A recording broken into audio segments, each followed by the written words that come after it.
The roast had gone cold by the time my mother-in-law slid the envelope across the table. I remember the small things first, the way you always do when the ground is about to move, the good china that only came out when Lorraine wanted the afternoon to mean something, the carving fork laid down at a careful angle, Owen, my 4-year-old, under the table with a metal car, running it along the side of my shoe and making a small engine sound under his breath. Outside the window, the first warm Sunday of March was happening to other people, the kind of light that makes you believe in second chances if you let it. I had spent 4 years learning the weather of that house, and I knew a storm when one sat down at the table and smiled. Lorraine had been vibrating with purpose all afternoon. She had complimented my hair, which she never did. She had served Ethan twice without being asked. She had watched Owen the way you watch a stain on a tablecloth, calculating whether it would come out. And then when the plates were nearly clean and Margot was reaching for the water pitcher, she stood, went to the sideboard drawer, and produced a cream-colored envelope with the unhurried grace of a woman who has rehearsed a moment for weeks. She set it down in front of her son. "You'll want to read this," she said, "before you embarrass yourself defending her any longer." Ethan looked at the envelope, then at his mother, then at me. "What is it?" "It's the truth, Ethan. It's a DNA test." She let the word land. "I had the boy tested. Owen, I'm sorry I am, but somebody in this family had to be brave enough to find out, and it clearly wasn't going to be you." The room went airless. Margot's hand froze on the pitcher. I felt the floor tilt, the way a deck tilts under a wave, and then I felt it steady. Because there is a particular calm that belongs to people who are carrying no secret of their own. I had not strayed. I had never strayed. I knew exactly who had fathered my son, and so the only thing the envelope could possibly hold was either the plain confirmation of what I already knew, or a mistake. Everyone at that table expected me to come apart. That, I think, was the part Lorraine had looked forward to most. She had set the scene so I would shatter in front of the people whose good opinion I had spent 4 years trying not to need. I did not shatter.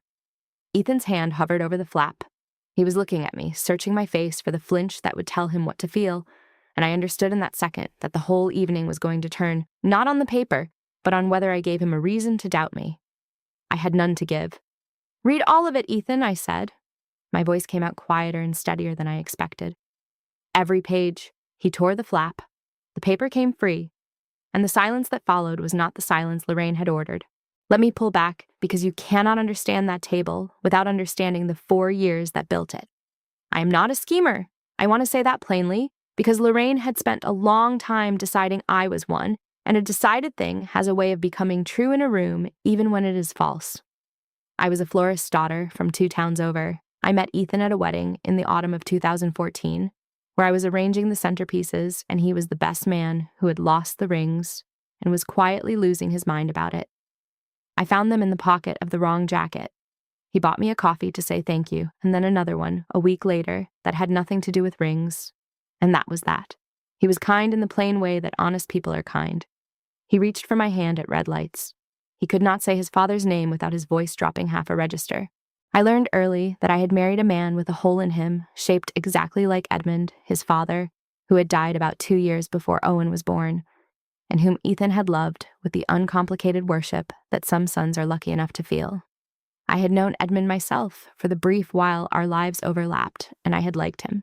He was a quiet man, an engineer who had spent 40 years at the same instruments company and had the patient, careful hands of someone who fixed things for a living. He was nothing like his wife. Where Lorraine measured, Edmund simply welcomed. The first time Ethan brought me to that house, before we were engaged, it was Edmund who walked me out to the garden to show me his tomatoes because he could see I was overwhelmed and needed a door out of the room. He never said a word against Lorraine to me, not once, but I came to understand, slowly, that he had spent a long marriage being the gentle counterweight to her sharpness, and that without him in the house, the sharpness had nothing to push against anymore. When he died in the autumn of 2019, after a short illness that took him faster than any of us were ready for, I lost one of the only 2 allies I had in that family, and Lorraine lost the only person who had ever been able to make her stop. I did not understand then how much of the 4 years that followed were shaped by his absence. I understand it better now. We married in the spring of 2017.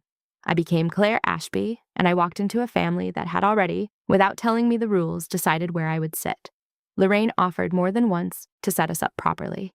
A down payment on a better house, a car that did not have 90,000 miles on it, furniture that matched. We said no. We kept the small apartment on Linden Street with the radiator that knocked and the kitchen where two people could not pass without touching, and that refusal went into Lorraine's private ledger as evidence of my pride. I did not want her money. I have come to believe that was my original sin in her eyes, the one she never forgave, because a woman who cannot be bought is a woman you cannot control. What I wanted was the one room that was fully ours. On Linden Street, nobody measured me. Owen learned to walk between that knocking radiator and the couch. Ethan and I ate dinner with our knees touching because there was nowhere else to put them. It was small and it was honest, and it was mine in a way that nothing in the Ashby house ever could be. The first big offer came about 6 months after the wedding. Lorraine had us over, just the three of us and Edmund, and over dessert, she produced a folder, an actual folder, with listings in it, houses in the good school district, and she slid it across the table the way she would later slide the envelope.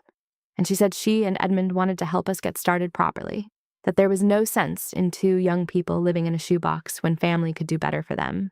The number she named would have changed our lives. And there was a hook in it that I could feel even then, before I had the language for it. The house would have been hers in every way that counted, a thing she had given that she could always quietly take back the warmth of. I would have spent the rest of my life living inside her generosity and being reminded of it. Ethan looked at me across the table, and I gave the smallest shake of my head, and he turned to his mother and thanked her, and said we wanted to do it ourselves. Lorraine's face did something complicated. Edmund, I remember, said, "Good for you both," and meant it, and changed the subject to spare us. But Lorraine never quite forgave the refusal. I think she experienced it as a door closing, the one door she knew how to walk through, which was the door of obligation. A daughter-in-law who owes you nothing is a daughter-in-law you cannot manage, and Lorraine had never in her life loved anything she could not manage. I had no money. I had no career that impressed anyone at those Sunday dinners. I had left my hours at the flower shop when Owen was born, and I did not apologize for it, which was another mark against me. I had no leverage of any kind. When the envelope came across that table, I did not have a lawyer on retainer or a document in a drawer or a secret of my own to deploy. I only had the truth and the patience to let it speak for itself. That, it turns out, is its own kind of strength, the strength of a person with nothing filed away to be found. But it is a quiet strength, and quiet strength is easy to mistake for weakness, especially by people who have only ever respected the loud kind. Lorraine mistook it for years. None of this was new. That is the thing I want you to understand before I tell you how it ended. The envelope was not a bolt out of a clear sky. It was the last and largest of 1,000 small cuts, and I had been bleeding quietly from the small ones for 4 years. It was in the seating, always. At every holiday, I was placed at the end, near the kitchen door, where someone has to keep getting up. It was in the introductions. To her friends, I was never Claire. I was Ethan's wife, said in the tone you use for a piece of furniture that came with the house. It was in the gifts, which fit Margot's 2 children perfectly every single year, and never once fit Owen, as though Lorraine could not be bothered to remember that he existed in a particular size. And it was in the comments about how he looked. "He doesn't have the Ashby look, that's all I'm saying," she would offer, studying my son across a room as if he were a painting of questionable authorship. Edmund would have noticed. The Ashby men all have that brow. I used to let it pass. Owen had my coloring, the darker hair, the brown eyes, and children look like someone and not like someone else, and that is the whole of the science of it for most families. But Lorraine was not most families. She collected the ways my son did not resemble her dead husband, the way other grandmothers collect drawings for the refrigerator. There was a birthday, Owen's 3rd, that I have not been able to forget. Lorraine had insisted on hosting it, which I should have known better than to allow, and she had ordered a cake from the good bakery in town, a real one with sugar roses, the kind of thing that looks like love until you read it. When they brought it out, the icing said, "Happy birthday to our little one." Not Owen, our little one. Margot's children, at their parties, always got their names piped in blue and gold. My son got a phrase you would use for a child whose name you had not bothered to learn. When I asked her about it, lightly, trying to keep my voice in the friendly range, Lorraine pressed her hand to her chest and said she had thought it was sweeter that way, more universal, and that I was reading an awful lot into a cake. And the terrible thing about a cake is that there is no way to fight about it without becoming the woman who fought about a cake. So I cut it, and I served it, and I filed it away with the rest, and I sang to my son and watched him blow out 3 candles under a phrase that refused to say who he was. That was the whole architecture of it. Nothing you could ever point to. Everything you could feel. Margot saw it. Margot was the one Ashby who ever made me feel like a person. She was Ethan's younger sister, 3 years younger, and she had her own scars from that house. One Thanksgiving, she pulled me into the kitchen while the others argued about football, dried her hands on a towel, and said the thing none of them ever said out loud. "She does this," Margot told me. "She picks someone. It used to be me, you know. For about 10 years I was the problem. Then you came along and I got promoted to acceptable." She tried to smile and could not quite manage it. "I'm sorry. I should say something at the table, and I never do." "You're saying it now," I said. "For whatever that's worth." It was worth something. On the long afternoons when I felt myself disappearing at the edge of that family, I held on to the fact that one person in it could see me. By the end of 2025, the hints about Owen's coloring had hardened into something with a shape. Lorraine had stopped saying he did not have the Ashby look and started saying, in that wandering way she had, that it was strange, wasn't it? How a child could look like no one at all. Like no one on either side. The suggestion sat in the air, never quite said, that if my son looked like no Ashby and no relative of mine that anyone had met, then perhaps the explanation was the ugly one. Perhaps Owen belonged to a man none of them had been introduced to. She had decided my son was a question. I did not yet know that she had also decided to answer it herself. The first sign was a cup. It was February, and we had spent a long Sunday at Lorraine's. Owen had drunk apple juice all afternoon from his blue sippy cup, the one with the chip on the lid, the one I packed every single time because a 4-year-old in a strange house clings to his own small familiar things. That night, unpacking the diaper bag at home, I reached for the cup to wash it, and it was not there. A mother keeps an inventory she never means to keep. I knew the cup was gone before I knew why it mattered. I told myself Owen had left it under a chair, that it would turn up next visit, and I bought a replacement, and I did not think about it again for 2 weeks. Then there was the drawer.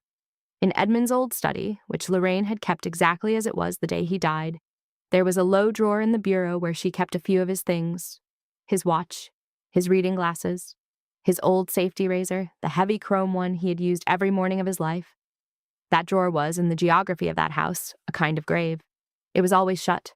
In 4 years I had never seen it open, and I had certainly never seen anyone touch what was inside. On the next visit, it sat open an inch.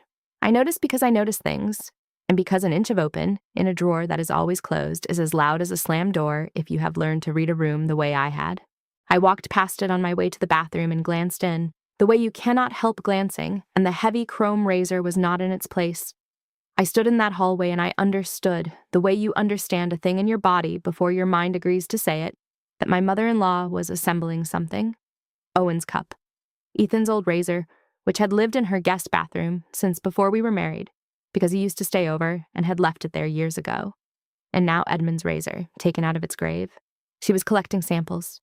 I could have confronted her right then. I could have stood in that hallway and called her name and asked her what she thought she was doing with my son's cup and her dead husband's razor. And here's the thing I have turned over many times since, because people ask me why I stayed quiet. If I accused her in that hallway, it would have been my word against hers, a hysterical daughter-in-law making wild claims about a grieving widow's keepsakes.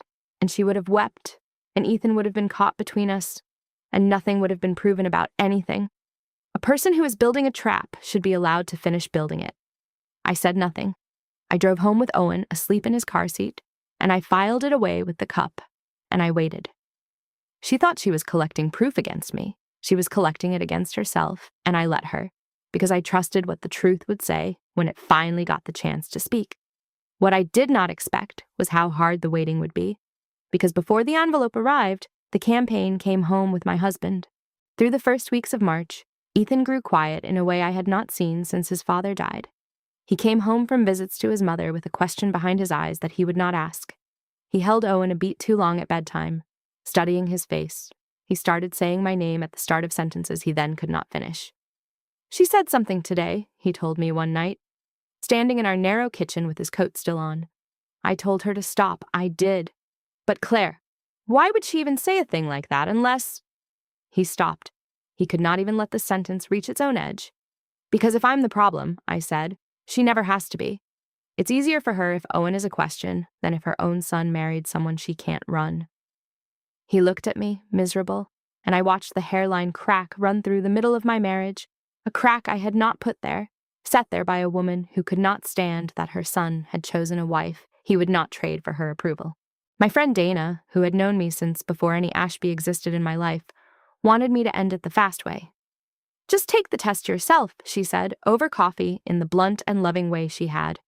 "Get it done at a real lab, get the paper, and shove it in that woman's face. Clear the whole thing in a week and be done." "If I take the test," I said. "I've agreed it was a reasonable thing to ask. I've agreed my son's father is an open question that the family gets to vote on. It isn't. It never was. Claire." Dana set down her cup. "Being right won't matter if she gets to him first." "Then she gets to him first," I said, "and we find out what my marriage is actually made of." Lorraine cornered me herself, once, near the end of that month. It was a Saturday, and she had asked me to drop off a dish she had lent me. And when I came, she made coffee neither of us wanted and sat me down at her kitchen table, the same table the envelope would later cross. And she folded her hands and looked at me with an expression of enormous performed concern. "I want you to know," she said, "that whatever happened, whatever you did, this family can find a way through it. We are not people who abandon. But you have to be honest. Ethan deserves honesty. Owen deserves it." She tilted her head. "Is there anything you want to tell me, Claire? Anything at all? It would be so much better coming from you." I understood exactly what she was doing. She was offering me a confession booth in the hope that fear would put words in my mouth that the truth never would. A guilty woman, or even an innocent one, frightened enough, might have started explaining, might have started defending, might have handed her the spectacle she wanted. I looked at her across that table for a long moment. "There's nothing to tell you, Lorraine," I said. "Owen is Ethan's son. I know that the way you know the sun came up this morning. I don't need to prove the sunrise to you, and I'm not going to try." Her concern flickered, just for an instant, into something colder, and then the warmth came back over it like a curtain. "Well," she said, rising to clear cups that were still full, "I hope you're right, dear. For all our sakes, I truly hope you're right." And I drove home, knowing the trap was very nearly finished, because a person only offers you that kind of mercy when they are certain they already hold the proof to refuse it. I want to be honest about what that month cost. There were nights I sat in the dark with the baby monitor turned up, listening to Owen breathe, doing the arithmetic of how small a person can be asked to make herself before she simply is not there anymore. They wanted me to shrink until I confessed to something I had never done.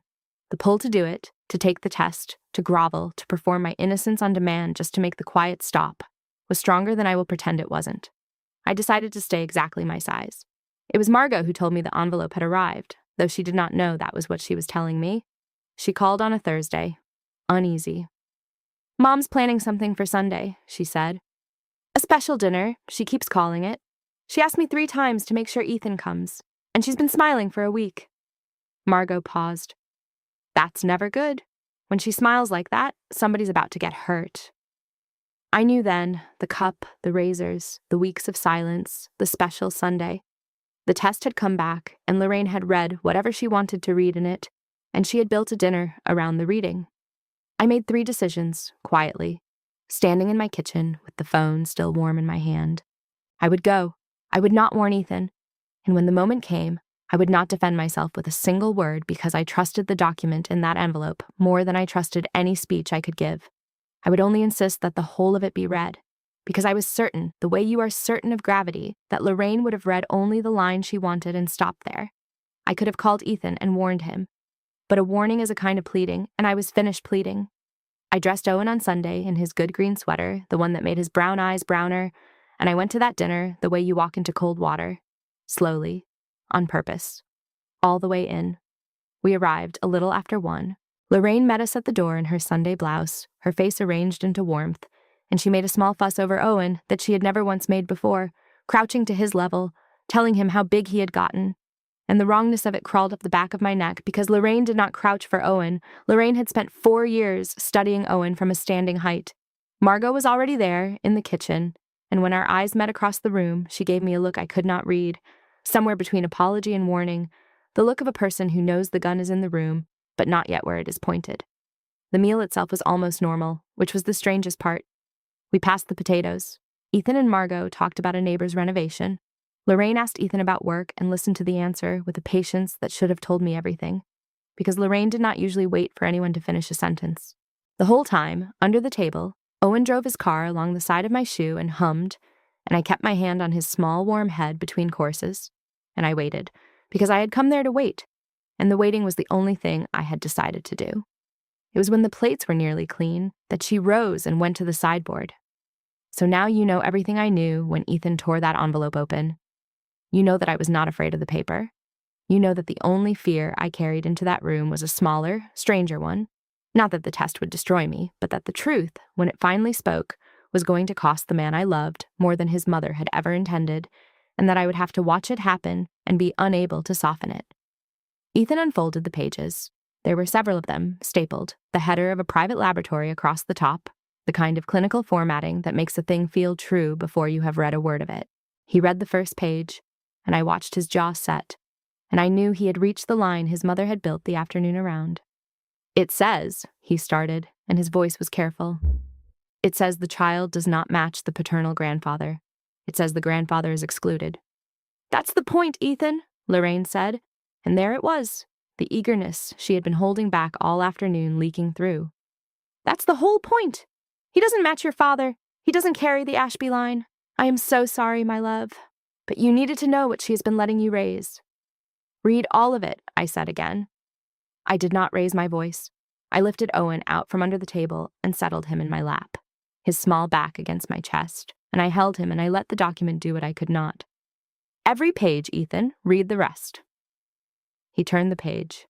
I have thought a great deal about the next 4 seconds, because I watched a man do the arithmetic of his entire life in the time it takes to read 2 short paragraphs.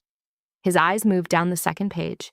There was a section there, the relationship analysis, that his mother had either not read or not understood, because Lorraine had wanted one number and had stopped the moment she found something that resembled it.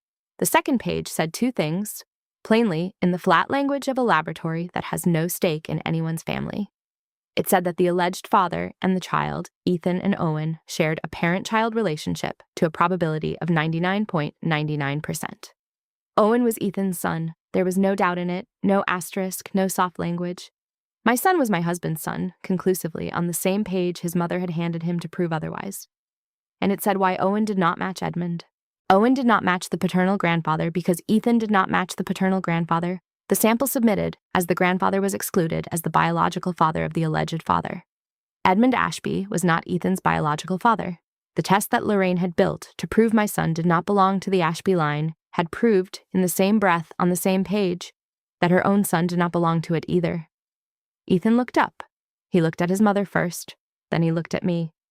"It says Owen is mine," he said very quietly. "Yes," said Lorraine, too fast, reaching across the table for the pages. "Yes. But it says he doesn't match your father. That's the part. That's what matters. Give it to me." "No." Ethan held the report away from her hand. His voice did not rise. If anything, it dropped, all the way down, until there was no floor left under it at all. "No, Mother. It says I don't match my father. It says Dad wasn't." He stopped. He read the line again, silently, his lips barely moving. "It says Dad wasn't my father." Margot, beside him, had been reading over his shoulder. The color went out of her face all at once. She put her hand flat on the table, as though the room had moved. Lorraine's prepared expression, the sorrowful, brave one she had worn all afternoon, came apart in pieces. I watched it go. First the eyes, then the mouth, then the whole careful architecture of a woman who had walked into her own kitchen to win an argument and had instead detonated the central fact of her life in front of her children. I did nothing. This is the part people find hardest to believe, and it is the part I am most at peace with. I did not gloat. I did not say that I had told them so, though I had in my way told them to read all of it twice. I did not weaponize the silence. I had spent 4 years being made small at that table, and the moment I had every right to grow large in it, I found I did not want to. I held my son in my lap, and I felt his weight, warm and trusting and entirely unaware, and I let the document speak, because the document was a better and crueler witness than I would ever have allowed myself to be. "I told you to read all of it," was the only thing I said. Ethan set the pages down on the tablecloth very gently, the way you set down something that might still go off. He looked at his mother across the cold roast and the good china, and he asked her one question, in that voice with no floor. "Who is my father?" The house was so quiet I could hear the toy car still clutched in Owen's hand tick against my wrist. Lorraine did not answer at first. She reached for Ethan's arm instead, both her hands closing around his sleeve, gripping it the way a person grips a railing on a height. "Please," she said. Please don't do this here. Don't walk out. Ethan, look at me. I did it for you. Everything I ever did, I did it for you. Who is my father? He said again. Not louder. Just again. And so, with her hands still locked on her son's arm, and the whole family she had assembled as an audience, now staring at her instead of at me, my mother-in-law gave up the name she had hidden for 38 years. Leon, she said. The word came out of her like something pulled. Leon Hartley. It was one summer. One. Before Margot. A long time before. And your father, Edmund. He never. She pressed her lips together. He never knew. I made sure he never knew. I let him love you as his own because he did love you as his own, every day of his life, and I was not going to take that from either of you. You took it from us tonight, Ethan said. To win a fight with my wife, you took it from all of us. That is not. She was crying now, the real kind, the kind that does not photograph well. I was trying to protect this family. You tested my son, Ethan said, to win an argument with my wife. Don't tell me what you did for me. Don't you dare tell me that was for me. He stood up.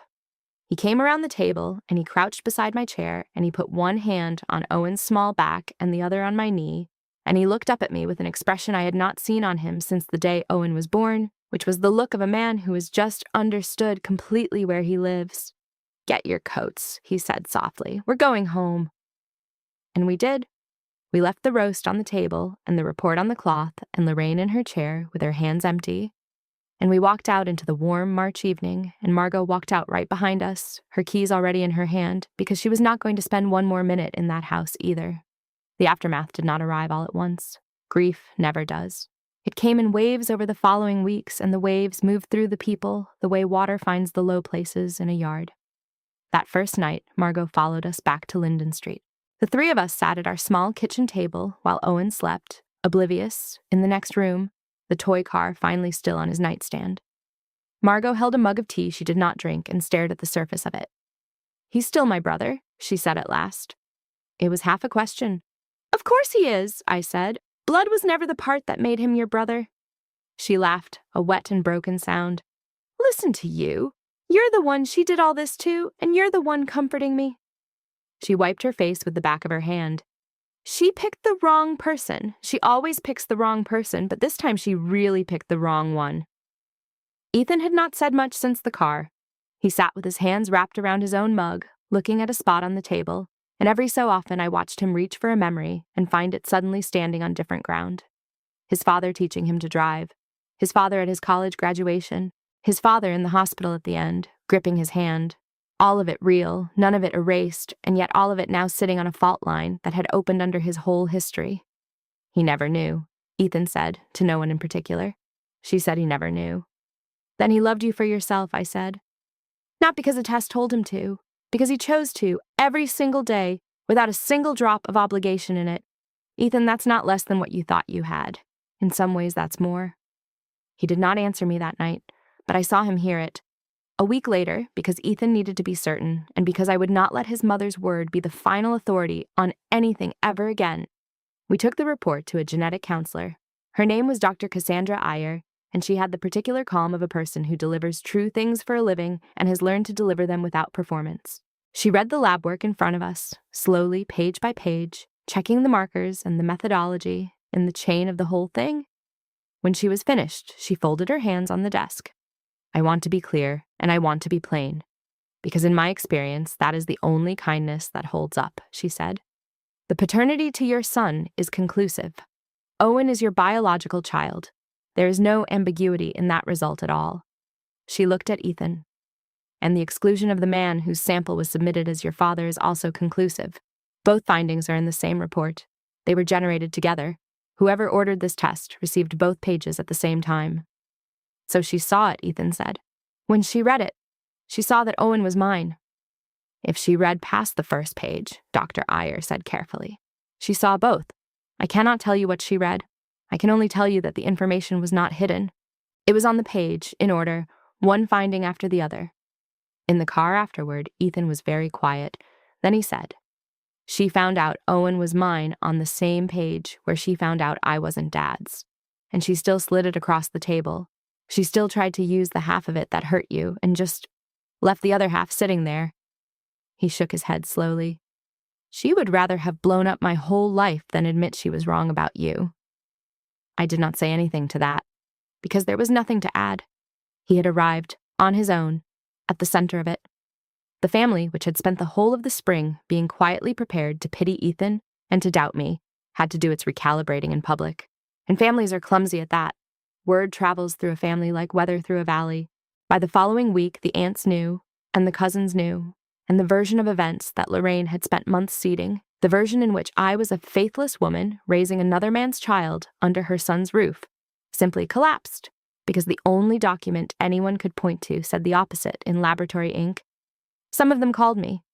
One aunt, Edmund's sister, a woman named Sylvia, who had always kept me at a careful arm's length, called on a weeknight and was quiet for a moment after I picked up, and then she said, "I owe you an apology, Claire, for things I thought and never said out loud, which I suppose makes them worse, not better." She told me that she had loved her brother, that Edmund had been the best of their family, and that she could not stop thinking about the fact that he had gone to his grave being a better father to a boy who was not his by blood than most men managed to be to their own. "He'd have been ashamed of her," Sylvia said. "Not of Ethan, not of you, of her." It was an odd and honest sort of phone call to receive, and I was grateful for it in a way I had not expected to be. A cousin who had always been cool to me sent a card. Another stopped me in the grocery store and did not quite know what to say and settled on squeezing my arm and saying she was glad Owen had a mother like me, which was clumsy and kind and almost made me cry in the cereal aisle. None of it undid 4 years, none of it gave me back the Christmases by the kitchen door. But I watched the story Lorraine had built come apart in the hands of the very people she had built it for, and I will not pretend there was no justice in that, even though I had lifted no finger to cause it. The people she had recruited to judge me became, one by one, the jury that saw her plainly. And there is an old and quiet fairness in that, the kind that does not require you to lift your voice at all. She had wanted one truth told at that table. The trouble with truth is that it does not come out in the size you ordered. You cannot summon the small, convenient piece of it without risking the whole. Lorraine had reached for a paring knife and pulled an avalanche, and the avalanche did not care whose argument it had been called to win. Leon Hartley, I should tell you, never became a character in our lives. Ethan thought about it for a long time, whether to find him, whether to knock on a stranger's door at the age of 38 and say a sentence that would rearrange 2 households. In the end, he decided for now that he did not need to. He had had a father. The man's name was Edmund Ashby, and the fact that they had not shared blood had turned out to be the least important true thing about them. A name on a second page did not get to outrank 38 years of a man choosing to love him. "Maybe someday," Ethan said. "Maybe when Owen's older, and it's a story instead of a wound. But I'm not going to go chasing a father to replace the one I already had. That's not a hole Leon Hartley can fill. He doesn't even know it's there." That was, I thought, exactly right. I want to be careful here not to tell you that we walked out of that house and into sunlight. We did not. There is a kind of story where the wronged woman is vindicated and the credits roll on her smiling, and I have come to distrust that story because it skips the part that is actually true, which is that being right is not the same as being unharmed. Ethan grieved. He grieved twice over, in a way, because he lost the same man 2 times. He had lost Edmund to death in 2019, and now, in 2026, he had lost a version of the past in which the math had been simple. For weeks, he did not sleep well. I would wake at 2 or 3 in the morning and find his side of the bed empty and the lamp on in the front room, and he would be sitting on the floor with the shoebox of old photographs open in front of him, the ones from before I knew him, looking at his father's face and looking for the answer to a question photographs cannot hold. One of those nights, I came and sat down on the floor next to him without saying anything, and after a while, he handed me a photograph. It was Edmund, young, maybe 30, holding a baby that was Ethan and laughing at something outside the frame. "Did he know?" Ethan asked me. His voice was small in the dark. "Tell me what you think. Really. Did he know and just never say?" I looked at the photograph for a long time. I had known Edmund, a little. I had married into the family in the spring of 2017, and he did not die until the autumn of 2019. So for 2.5 years, I had a father-in-law, and he had been, along with Margot, one of the only 2 people in that house who ever treated me like a guest they were glad to have, rather than a problem someone had brought home. He used to slip me the good chair. He used to ask about the flower shop and actually listen to the answer. At my first Ashby Christmas, when Lorraine had seated me by the kitchen door, it was Edmund who quietly swapped the place cards before anyone sat down, and when I tried to thank him, he pretended not to know what I meant. I had liked him very much, and his death had been the first real grief Ethan and I went through as a married couple. And so when I looked at that photograph, I was not looking at a stranger. I was looking at a man I had reasons of my own to miss. And I knew this much. I think I said that whether he knew or not, he chose you every day. If he didn't know, then he loved you freely, without even the question in front of him. And if some part of him did know or wondered, and he chose you anyway every morning for 31 years, then that's not less of a father, Ethan. That's the most a father can be. The blood is the part you don't choose. He chose. That's the whole of it. That's what fathering actually is. He cried then, quietly, the way grown men cry when they have been holding it a long time, and I held him on the floor of our small front room with the shoebox between us.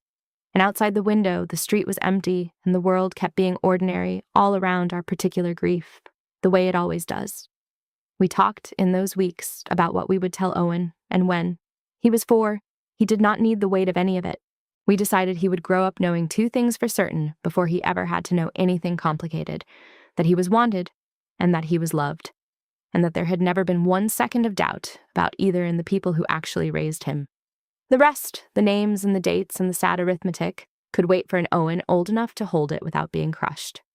There is a difference between honesty and unloading, and a child should not be made the keeper of his grandmother's secret before he can tie his own shoes. I had my own grief too, and I will name it because I think it is the kind people are ashamed to admit. I had wanted a mother-in-law, not Lorraine exactly, but the idea of her, the version of her that might have existed. I had wanted Sunday dinners that were not weather. I had grown up watching other women fold into their husbands' families and become daughters of a second kind.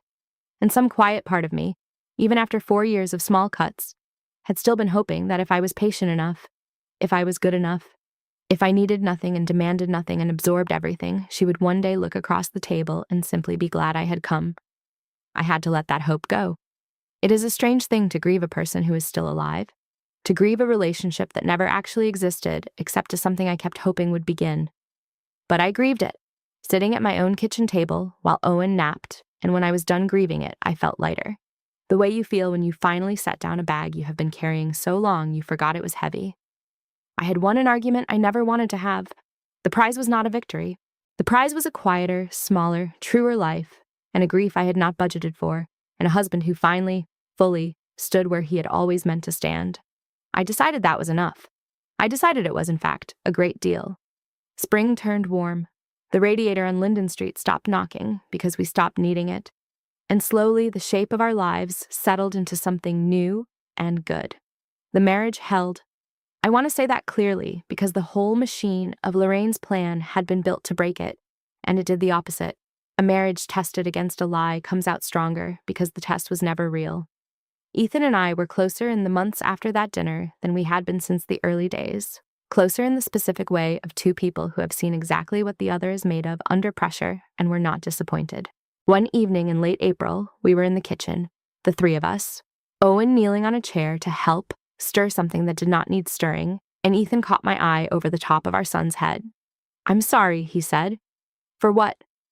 "That it took a piece of paper for me to put myself between you and her."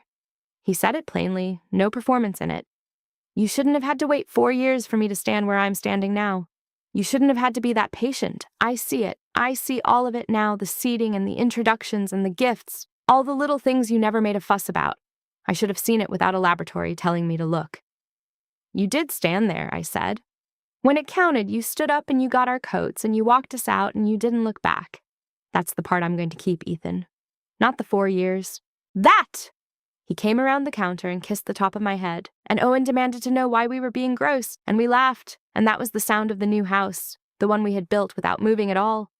As for Lorraine, people expect me to tell them that I cut her off with some dramatic final word, that I delivered a speech and slammed a door and never looked back.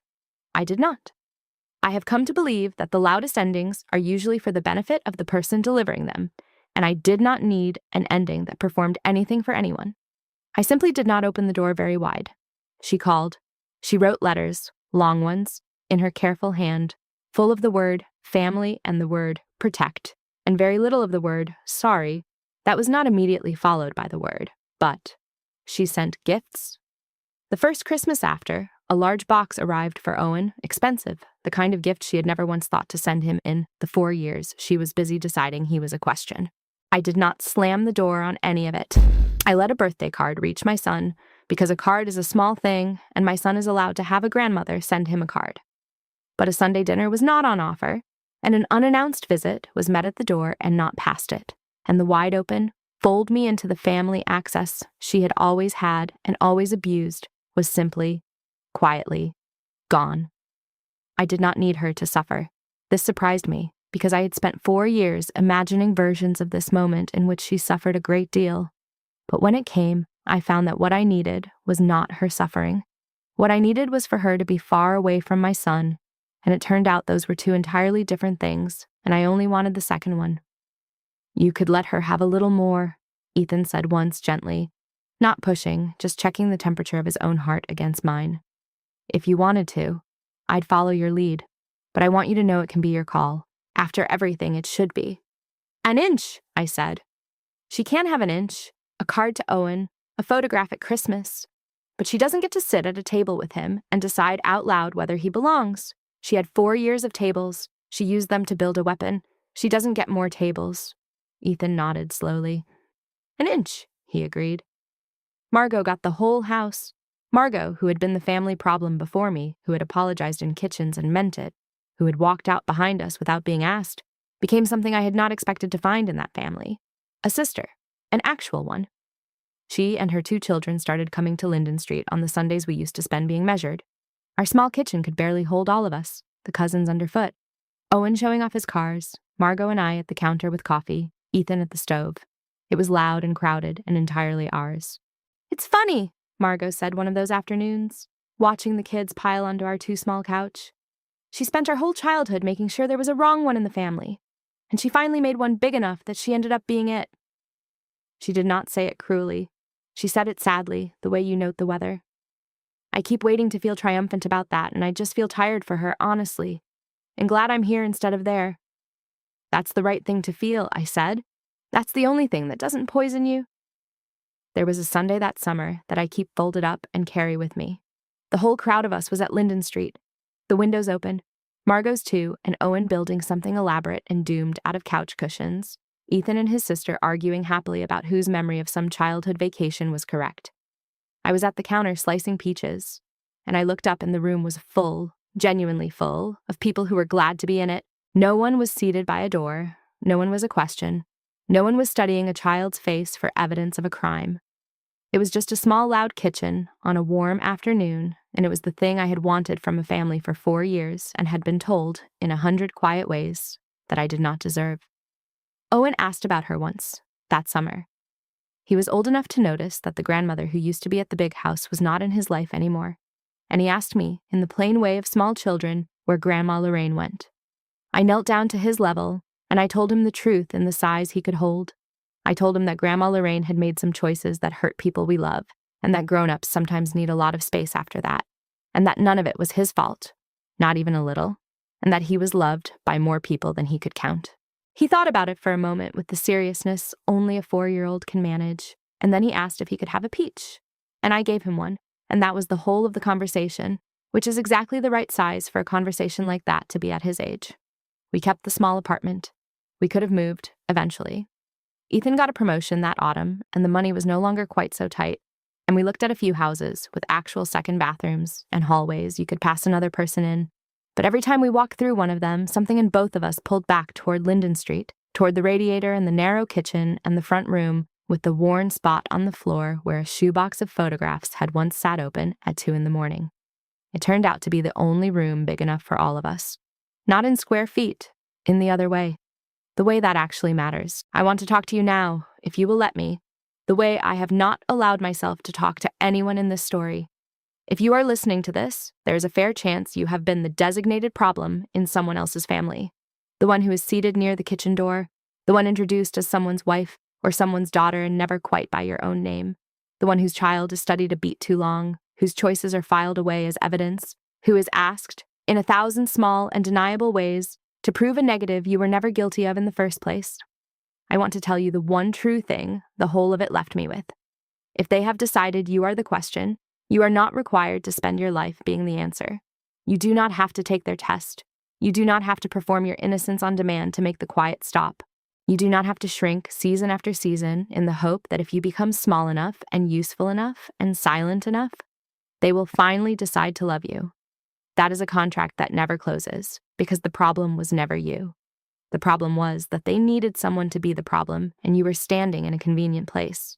You do not have to fight a lie. This is the part I did not understand until that March. Sometimes the strongest thing you can do is not to fight at all. Sometimes you only have to stand still, tell the truth, refuse to come apart on the schedule they set for you, and let the people who built the weapon walk all the way into it on their own. The truth is patient. It does not need you to shout. It only needs you not to lie for it, and not to lie against yourself, and to wait. I never raised my voice at that table. I never told a single lie, not even a small one, not even to make the 4 years easier. I never went looking for anyone's ruin, and I want you to hear that, because the ending of my story has a ruin in it, and it was not mine to take, and I did not take it. I only refused to fall apart when I was supposed to. I only said, read all of it, every page. People ask me when they hear this story whether I ever wished I had done it differently, whether I wish I had taken Dana's advice and gotten the test myself and ended it in a week. And the honest answer is no, and here is why. If I had taken the test, I would have proven that Owen was Ethan's son, and I would have been believed, and the 4 years of small cuts would have gone on exactly as before. Because the small cuts were never really about whether Owen was an Ashby. They were about whether I would obey. They were about whether I could be made to perform, to grovel, to shrink. The moment I agreed to prove myself on her terms, I would have lost the only thing I actually had, which was the refusal. By waiting, by simply standing still and telling the truth and letting her finish the trap, I did not just prove my son was my son. I let the whole structure of who decides what is true in that family collapse on its own foundation, without my having to push it. That is the difference between winning an argument and ending one. So that is what I will leave you with. Read all of it. Your own whole life. The true pages and the hard ones, the parts that vindicate you and the parts that cost you something. Do not let anyone hand you only the page that hurts and tell you that is the whole story. Read the rest, and then close the report and pick up your child or your courage or whatever it is you have to carry and go and live the rest of your life in peace. Take care of yourselves. I mean that. I will see you next time.